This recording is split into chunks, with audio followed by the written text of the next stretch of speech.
ിരിക്കുന്ന കുഞ്ഞിനെ കൊന്നുകളഞ്ഞല്ലോ. ഒന്ന് പെട്ടെന്ന് വൈലന്റായി. ഹിദർ നബി അലൈഹിസ്സലാം പറഞ്ഞു, ഞാൻ നിന്റെ അടുത്ത് അപ്പോഴേ പറഞ്ഞതല്ലേ, എൻ്റെ കൂടെ വന്നാൽ നിനക്ക് ക്ഷമിക്കാൻ പറ്റൂല. മഹാനായ ഹിദർ നബി അലൈഹിസ്സലാം, മഹാനായ മൂസാ നബി അലൈഹിസ്സലാം, ഇവർ രണ്ടുപേരും ഒരു യാത്ര നടത്തി. ഒരു സംഭാഷണമുണ്ട്, ഖുർആൻ മനോഹരമായൊരു ചരിത്രമാണ്. ഹിദർ നബി അലൈഹിസ്സലാം ഇങ്ങനെ യാത്ര പോകുമ്പോൾ മൂസാ നബി അലൈഹിസ്സലാം വന്നിട്ട് പറഞ്ഞു, എന്നെ കൂടെ കൊണ്ടുപോവോ, കൂടെ നിനക്ക് ക്ഷമയില്ല, എൻ്റെ കൂടെ വന്നാൽ ശരിയാവില്ല. കാരണം എന്തേ, പ്രവാചകന്മാരിൽ വെച്ച് ഏറ്റവും കൂടുതൽ ദേഷ്യമുള്ള പ്രവാചകൻ ആരാ? വല്ലാത്ത ആരോഗ്യവാനുമാണ്, വലിയ ദേഷ്യമാണ് മൂസാ നബി അലൈഹിസ്സലാം. ഒറ്റയടിക്ക് ഒരുത്തനെ കൊന്നുകളഞ്ഞു. മൂസാ നബി അലൈഹിസ്സലാമിൻ്റെ റൂഹ് പിടിക്കാൻ അസ്രായീൽ അലൈഹിസ്സലാം കടന്നു വന്നു. നേരെ വന്നിട്ട് കയറി അങ്ങ് പിടിച്ചു. വേദന സഹിക്കാൻ പറ്റാതെ ഒരൊറ്റ അടി അസ്രായീലിൻ്റെ കണ്ണ് പൊട്ടിപ്പോയി എന്ന് ചരിത്രം പറയുക. ഒരൊറ്റ അടി അടിച്ചു, അസ്രായീലിൻ്റെ കണ്ണ് പൊട്ടിപ്പോയി.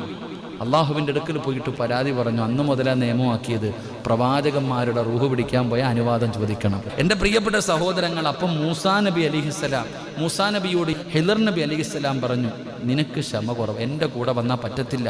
ഇല്ല, ഞാൻ ക്ഷമിച്ചു കൂടെ ഇരുന്നോളാം, ഞാൻ സമാധാനത്തോടു കൂടി ഇരുന്നോളാം. അദ്ദേഹം പറഞ്ഞു, അള്ളാഹു ഉദ്ദേശിക്കുന്ന പക്ഷം ക്ഷമയുള്ളവനായി താങ്കൾ എന്നെ കണ്ടെത്തുന്നതാണ്.